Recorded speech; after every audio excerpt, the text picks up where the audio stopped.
है। तो ये 30 क्वेश्चंस का सेट होगा, क्योंकि हमने ऊपर असिस्टेंट प्रोफेसर भर्ती परीक्षा डाला है तो 30 ही होंगे। डायरी निकाल लीजिएगा, पेपर, कोई भी पेपर ले लीजिएगा, कॉपी, नोटबुक और पेन के साथ इसे आप करिएगा। आंसर लास्ट में ही आने वाले हैं। चलिए क्वेश्चन पर आते हैं, हम क्वेश्चन दिखाते रहेंगे आपको, आप ऑप्शन मार्क करते रहिएगा। क्वेश्चन फर्स्ट है, निम्न में से कौन सा अंतरराष्ट्रीय सम्मेलन सांस्कृतिक संपत्ति की अवैध तस्करी को संबोधित करता है और चोरी की गई कलाकृतियों की वापसी में सहायता करता है? पहला ऑप्शन है जिनेवा कन्वेंशन, दूसरा है हैग कन्वेंशन, तीसरा है यूनेस्को 1970 कन्वेंशन और डी पार्ट है संयुक्त राष्ट्र चार्टर।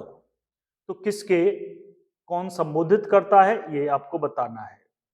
क्वेश्चन सेकंड पर है, भारतीय राष्ट्रीय कांग्रेस से संबंधित निम्नलिखित घटनाओं पर विचार कीजिए। कौन कौन सी ये घटनाएं हैं? पहला ऑप्शन है गांधी इरविन समझौता, बहुत अच्छे से पढ़ा होगा, 1857 के बाद का इतिहास तो पूछा ही जाएगा आपसे। भगत सिंह को फांसी, भारतीय राष्ट्रीय कांग्रेस का 1931 का कराची अधिवेशन, चौथा पार्ट चंद्रशेखर आजाद की शहादत, नीचे दिए गए कूट से घटनाओं के सही कालानुक्रम प्राप्त कीजिए। पहले कौन सी घटना घटी, फिर दूसरे नंबर पे कौन सी थी, समय के अनुसार आपको ये टिक करना है। 4 ऑप्शंस इसमें आपको अवेलेबल मिलेंगे। क्वेश्चन थर्ड, निम्न में से कौन सही सुमेलित है? फिर से ये वही है, उसी तरह का क्वेश्चन है। 1857 के बाद का इतिहास आपसे पूछा जाता है, बहुत पूछे जाएंगे इसके क्वेश्चंस तो, और जितने एग्जाम्स मैंने बोले हैं सभी में पूछे जाएंगे। पहला भगत सिंह लिखा है, सामने लिखा है an introduction to the dreamland, ये बुक के नाम है, आपको बताना है कौन सा सही है, जिसके राइटर बुक ऐसे लिखी है तो टिक करना, अगर सही है तो टिक करना है, अन्यथा गलत, यानी कि 3 ऑप्शन इसमें से गलत होंगे और एक सही। सुभाष चंद्र बोस बंदी जीवन, सचिन नाथ सान्याल का इंडियन स्ट्रगल, भगवती चरण वोहरा का मैं अनीश्वरवादी क्यों हूं। सोच के कीजिएगा, एक राइटर के 2 बुक भी हो सकती हैं, दिमाग में रखिएगा। चलिए हम आगे बढ़ते हैं, सुमेलित कीजिएगा। क्वेश्चन नंबर 4 है, यहां पर सुमेलित कीजिएगा, यानी कि आपको मिलाने हैं लिस्ट 1 लिस्ट 2 को। ब्रिजू महाराज क्या बजाते थे? देखो, बांसुरी, तबला, कत्थक, सरोद। हरिप्रसाद चौरसिया, अली अकबर, जाकिर हुसैन 4 हैं। मेरे हिसाब से एक ऑप्शन सफिशिएंट है, जाकिर हुसैन के बारे में आप सभी जानते होंगे, उसी से आपको आंसर आपका मिल जाना चाहिए। ये ऑप्शंस हैं, मैं फिर से जूम करता हूं, ये ऑप्शंस हैं, ए का 3, बी का 1, पहला ऑप्शन ये है, दूसरा आप देख लीजिएगा, जो भी आपको सही उत्तर लगे उसे टिक कीजिएगा। क्वेश्चन नंबर 5 पर हैं अब हम, निम्नलिखित कथनों पर विचार कीजिएगा। फतहनामा ग्रंथ का संबंध अरबों की सिंध विजय से है। सिंध विजय के समय शाही वंश के राजा जयपाल ने महमूद गजनवी से युद्ध किया था। अब आपको दिया गया है कि सही उत्तर कौन सा है। ए ऑप्शन है केवल 1, पहला सेंटेंस कथन सही है। बी ऑप्शन है केवल दूसरा कथन सही है। सी ऑप्शन है पहले और दूसरे दोनों कथन सही है। चौथा ऑप्शन है ना तो पहला सही है ना ही दूसरा सही है। ये 2 कथन से आपको बात करनी है। पीसीएस में इस तरह के क्वेश्चंस बहुत आ रहे हैं। किस शासक वंश ने मंदिरों एवं ब्राह्मणों को सबसे अधिक ग्राम अनुदान में दिया? तो किस वंश ने मंदिरों एवं ब्राह्मणों को सबसे अधिक ग्राम अनुदान में दिया था? गुप्त वंश के समय, गुप्त वंश ने मतलब, बी पाल वंश ने, सी राष्ट्रकूट और चौथा है प्रतिहार। क्वेश्चन 7 पर चलते हैं, निम्नलिखित नगरों और नदियों के युग्मों पर विचार कीजिएगा। वृंदावन यमुना पहला, दूसरा अनूप शहर गंगा, ये तो आप यूपी में है तो इनके बारे में, यूपी के नदियों के बारे में तो आप विस्तृत जानकारी रखिएगा। नया बजट आया है उसके बारे में, इसकी तो वीडियो पढ़ के रखिएगा। एक वीडियो में केवल हम बजट ही पूछेंगे और गारंटी है कि सभी एग्जाम्स में 1 या 2 क्वेश्चन रिपीट जरूर होगा बजट के बारे में, तो पढ़ के रखिएगा। केंद्रीय बजट जो कि अभी आया है 26 में, करंट अफेयर्स का क्वेश्चन बनेगा, मैं अगली वीडियो उसकी लाऊंगा, पेपर के साइड में हम ये भी करके हुए चलेंगे। तीसरा है जौनपुर गोमती और चौथा है चित्रकूट बेतवा। उपर्युक्त में से कौन से युग्म सही सुमेलित हैं? केवल 1, 2 और 3 यानी कि पहले तीन, केवल 2 और 3 2 और 3, केवल फर्स्ट और 4 और केवल डी में सभी युग्म सही हैं। ये भी ऑप्शन में है, सही आपको उत्तर टिक करना है। चलिए 8th पर चलते हैं, क्वेश्चन नंबर 8 स्क्रीन पर है, अब आपके दिख रहा होगा आप सभी को। प्राचीन भारत में देश की अर्थव्यवस्था में अत्यंत महत्वपूर्ण भूमिका निभाने वाली श्रेणी संगठन के संदर्भ में निम्न में से कौन सा या कौन से कथन सही है? पहला, प्रत्येक श्रेणी राज्य की एक केंद्रीय प्राधिकरण के साथ पंजीकृत होती थी और प्रशासनिक स्तर पर राजा उनका प्रमुख होता था। पहला ऑप्शन, मतलब पहला कथन है ये, ऑप्शंस तो नीचे आएंगे। दूसरा कथन, श्रेणी ही वेतन, काम करने के नियमों, मानकों और कीमतों को सुनिश्चित करती थी। तीसरा, श्रेणी का अपने सदस्यों पर न्यायिक अधिकार होता था। अब इसमें से सही उत्तर आपको चुनना है। 3 कथन ये सही हैं। पहला ऑप्शन है पहले और 2 सही हैं। दूसरा ऑप्शन है केवल तीसरा कथन सही है। तीसरा ऑप्शन है 2 और 3 कथन सही हैं। चौथा ऑप्शन है 3 और 1, 2, 3 कथन सही है। चलिए क्वेश्चन नंबर 9 पर चलेंगे। फिर से निम्न कथनों पर विचार कीजिए। स्टेटमेंट पर विचार करना है आपको। पहला स्टेटमेंट है, दक्षिणी भारत से उत्तरी भारत की ओर मानसून की अवधि घटती है। दूसरा, उत्तर भारत के मैदानों में वार्षिक वृष्टि की मात्रा पूर्व से पश्चिम की ओर घटती है। बरसात मतलब वार्षिक वृष्टि, ठीक है। पूर्व से पश्चिम की तरफ आप चलेंगे, मतलब नॉर्थ ईस्ट से पूरब से, अब बिहार की तरफ से आप इधर चलेंगे हरियाणा की तरफ, ऐसे मान लीजिए पंजाब की तरफ, तो वृष्टि की घटती है, वृष्टि की मात्रा पूर्व से पश्चिम की ओर घटती है। भारत के रेस्पेक्ट में आपको बात करनी है बस। केवल फर्स्ट स्टेटमेंट सही है, केवल सेकंड सही है, सी में दोनों सही है, डी में कोई भी सही नहीं है, वही ऑप्शंस होते हैं। क्वेश्चन नंबर 10, जीवों के निम्नलिखित प्रकारों पर विचार कीजिए। चमगादड़, मधुमक्खी, पक्षी। 3 है जी, चमगादड़, मधुमक्खी और पक्षी। उपर्युक्त में से कौन से या कौन सा परागणकारी है? ये तो आपको पता होगा। फर्स्ट और सेकंड, सी है सेकंड और थर्ड और डी बी, माफ कीजिएगा, ए बी ऐसे आइएगा, ए बी। ऊपर ऐसा नहीं था, ए बी ऐसे थे, इसमें ए बी सी डी ऐसे है। तो ए में फर्स्ट और सेकंड है, सी फर्स्ट और थर्ड है, बी केवल 2 है और डी में 1, 2 और 3 है। मुझे देखना पड़ेगा ऑप्शन इसका, मैं याद रखूंगा, 10वां क्वेश्चन है क्योंकि ए बी ऐसे आ रहा है। चलिए अपना आंसर आप टिक लगा लीजिए। क्वेश्चन नंबर 11 पे है, विधान परिषद के संबंध में निम्नलिखित कथनों पर विचार कीजिए। विधान परिषद में अधिकतम सदस्यों की संख्या विधानसभा सदस्यों की 1/3 निर्धारित की गई है। कॉन्स्टिट्यूशन आपने पढ़ा होगा, नागरिक शास्त्र आपने पढ़ा होगा, तो आया होगा सिविक्स में। विधान परिषद में न्यूनतम सदस्यों की संख्या 60 निश्चित की गई है। विधान परिषद का सदस्य बनने के लिए न्यूनतम आयु 30 वर्ष होनी चाहिए।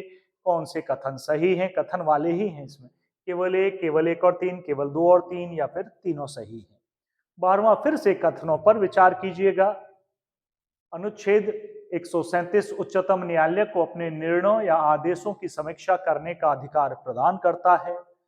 दूसरा स्टेटमेंट है, अनुच्छेद 144 के अनुसार भारत के सभी सिविल और न्यायिक प्राधिकारी उच्चतम न्यायालय की सहायता से कार्य करने के लिए बाध्य हैं। कौन सा कथन सही है? सिमिलर फर्स्ट सही है, सेकंड सही है, दोनों सही है, कोई भी सही नहीं, ऑप्शंस वैसे ही। तो किसी में 2 कथन हैं स्टेटमेंट, किसी में 3 स्टेटमेंट है। सत्ता आना हवाओं, माफ कीजिएगा, संता आना हवाओं तथा जलवायु परिवर्तन से निम्नलिखित में से किस भूभाग में लगी आग से आवासीय एवं व्यावसायिक क्षेत्रों में भारी क्षति हुई है? दक्षिणी कैलिफोर्निया, साइबेरिया, टैगा, ऑस्ट्रेलिया बुशफाइट या चिनचांग फाइट। कहां आग लगी थी? ऐसे याद होगा तो भी आ जाएगा आंसर। क्वेश्चन नंबर 14 पर हैं अब हम, लगभग आधे बीच में हम पहुंचने जा रहे हैं। भारत के संविधान के संदर्भ में निम्न में से कौन सा राजधर्म के सिद्धांतों को दर्शाता है? राज्य नीति के निदेशक सिद्धांत, पहला मौलिक अधिकार, दूसरा संविधान की प्रस्तावना, तीसरा मौलिक कर्तव्य, चौथा। इन चारों में से कौन कौन है ये आपको बताना है। केवल फर्स्ट और थर्ड दर्शाते हैं, केवल फर्स्ट और फोर्थ, सी में है फर्स्ट सेकंड थर्ड और डी में है यह सभी दर्शाते हैं। कॉम्प्लिकेटेड है ये क्वेश्चन पेपर, आसान मत समझिएगा इसे। 15 भी आप सही करते हैं तो बहुत बड़ी बात मानिएगा, हालांकि कुछ क्वेश्चन को ज्यादा ही आसान है। 15 ग्रामीण क्षेत्रों में स्थानीय शासन संरचना को मान्यता देने के लिए कौन सा संवैधानिक संशोधन पेश किया गया। फिर से सुन लीजिएगा, ग्रामीण क्षेत्रों में स्थानीय शासन संरचना को मान्यता देने के लिए कौन सा संवैधानिक संशोधन पेश किया गया है। संविधान 68वां संशोधन अधिनियम 91, 71वां संशोधन 92, 72वां संशोधन 92, 73वां संशोधन 92। क्वेश्चन नंबर 16 पर है, सूची 1 सूची 2। अब ये साइंस आ रही है, जनरल साइंस जीके का हिस्सा है ही, उसमें से आ रहे हैं विटामिन। विटामिन है, इससे डेफिशिएंसी डिजीज है, मतलब कौन सा रोग किस विटामिन की कमी से होता है, आपको बताना है। विटामिन ए की कमी से कौन सा होता है, विटामिन बी से कौन सा होता है, विटामिन सी से कौन सा होता है, विटामिन डी से कौन सा होता है, इसे बताना है आपको। ठीक है जी, ऑप्शन नीचे दिए हुए हैं, कौन सा सही है देखिए। ए का भैया कौन सा सही है, 2 सही है या 4 सही है या फर्स्ट सही है, ऐसे। चलिए आसान क्वेश्चन है ये इसे सभी कर पाएंगे। 17वां, प्राचीन व्यापार के संदर्भ में निम्नलिखित कथनों पर विचार कीजिए। प्राचीन भारत में बहुत से नदी बंदरगाह के संदर्भ में मिलते हैं।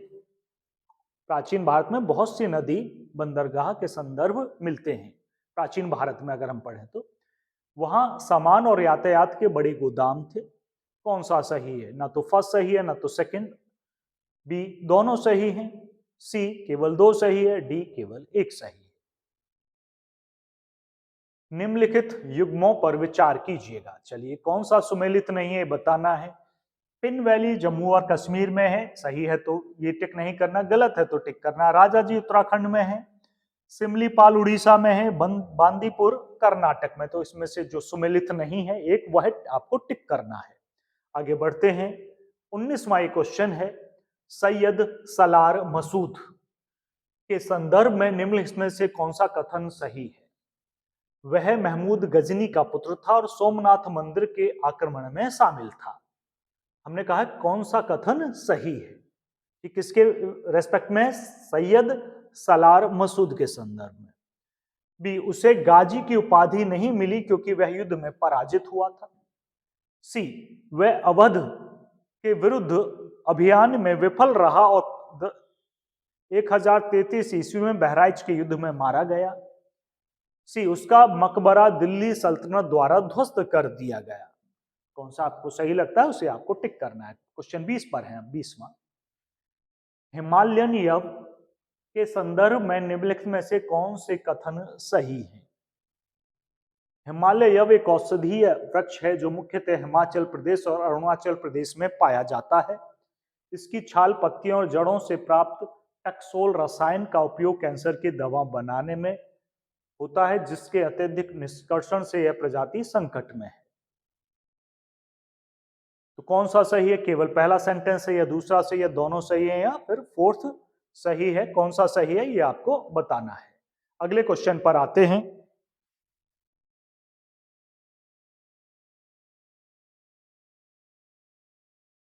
क्वेश्चन नंबर 21 है, निम्नलिखित में से कौन से क्षेत्र भारत में सूखा प्रवण, ठीक है जी, सूखा प्रवण मतलब जहां संभावना ज्यादा होती है सूखा की, माने जाते हैं।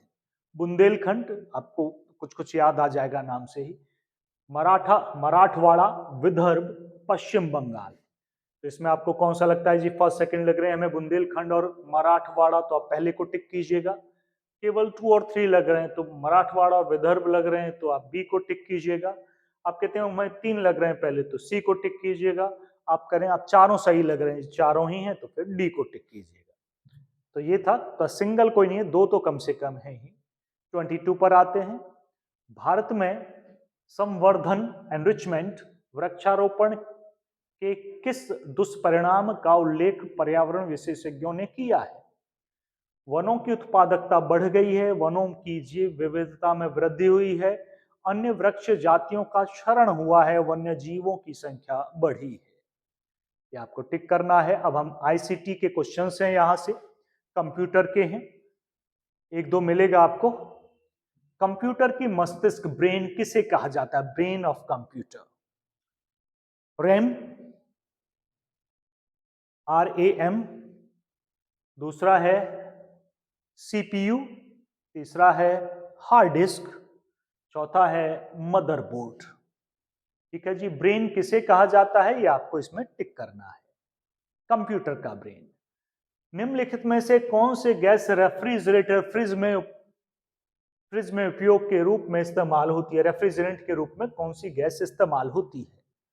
CO2 कार्बन डाइऑक्साइड है, CH4 मीथेन गैस है, हो सकता है आप फॉर्मूला ना पहचान पाए, साइंस बैकग्राउंड के नहीं है, दैट इज मीथेन।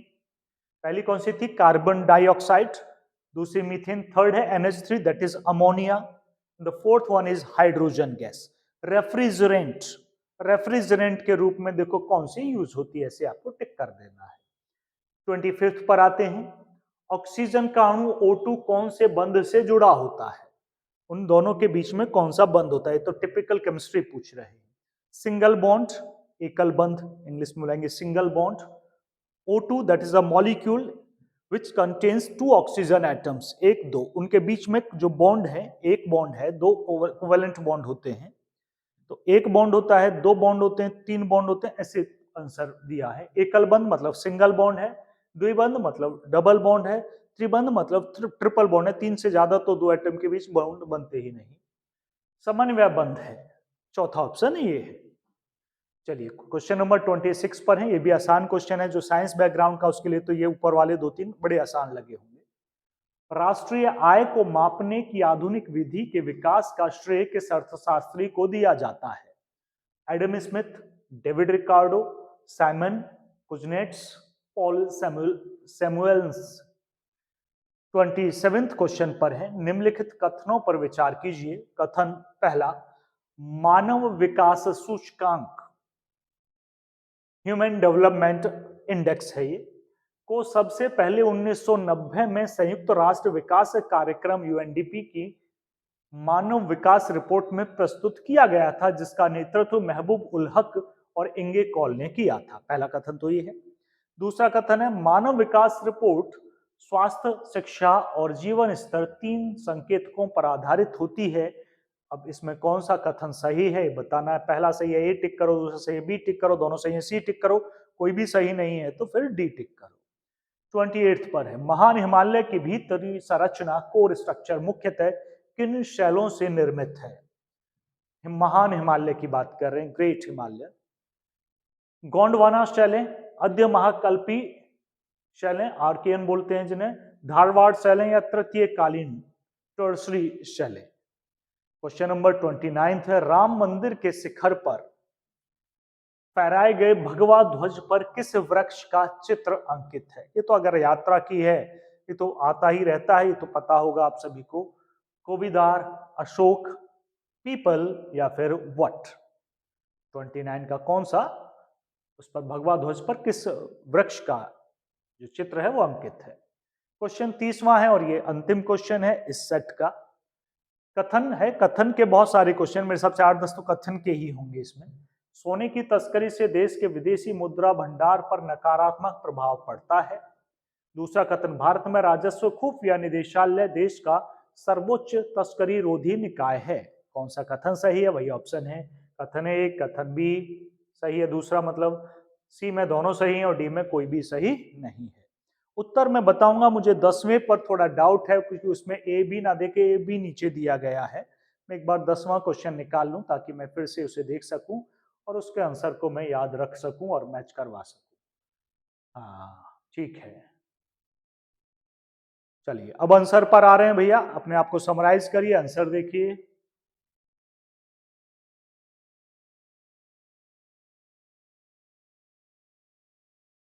हाँ ठीक है, आंसर की आपके बोर्ड पर हैं। मैं जूम करूंगा। फर्स्ट का सी है, सेकंड का ए है, थर्ड का ए है, फोर्थ का बी है, फिफ्थ का ए है, सिक्स्थ का ए है, सेवेंथ का ए है, एट्थ का सी है, नाइन्थ का सी है, टेंथ का डी है। हाँ, अब यहाँ कमेंट में बताएं कि आपके कितने सही हैं भाई, ये भी बताया करो, बस लिख दिया करो, क्या फर्क पड़ रहा है। 11th का बी है, 12 का सी है, 13 का ए है, 14th का सी, 15th का डी, 16th का ए, 17 का बी, 18 का ए, 19 का सी और 20 का सी। चलिए 21 पर चलते हैं। 21 का सी, 22 का सी, 23 का बी, 24 का सी, 25 का बी। अरे आगे भी तो है, मैं 25 समझ बैठा भाई। 26 का सी, 27 का सी, 28 का बी, 29 का ए और 30 का सी। ये हुए 30 क्वेश्चन। आंसर हमें कमेंट में बताइएगा आपके कितने सही होते हैं। सब्सक्राइब करने में आपका कोई पैसा खर्च नहीं होता, लाइक करने में तो बिल्कुल कुछ भी फर्क नहीं पड़ता है। आप कर लीजिए, ऐसे बटन दबा दो 2 बार तो हो जाएगा, उसमें क्या है, कौन सी बड़ी बात है। पेपर थर्ड का इंतजार कीजिएगा। पहले 5 किसी ने लिखा सर हमें आंसर साथ के साथ बताइए, पहले 5 तो इसी तरह से चलेंगे, उसके बाद से आपको आंसर के साथ बताएंगे। दोनों तरह का होना चाहिए, सामंजस्य बना रहे, 5 ऐसे 5 वैसे, इस तरह से। तो जीके का पार्ट है, सब्सक्राइब कर लीजिए। पुरानी प्लेलिस्ट पड़ी हुई है, इतिहास नहीं बदला है, वही है 1947 तक का, 1857 से लेकर, उसे पढ़ लीजिए। ज्योग्राफी भी लगभग वही है, बदल सकती है, तो बदलाव होता है तो हम करेंगे। अब संविधान के भी लेक्चर्स में लेके आ रहा हूं, तो उसे भी तैयार रहिएगा। इस बीच कल एक वीडियो जरूर मिलेगी आपको, जिसमें हम डिस्कस करेंगे बजट, केंद्रीय बजट अभी का 26 में जो आया है, इसी के क्वेश्चंस, मतलब क्वेश्चंस लेके आएंगे हम, आप पढ़कर रखिएगा। अगर ने सारे कर दिए तो बहुत अच्छी बात है, 2 क्वेश्चन तो मान कर चलिएगा उसके। पर्यावरण को ठीक से पढ़िएगा, साइंस तो जनरल आती ही है। चलिए इस वीडियो में इतना ही था, धन्यवाद।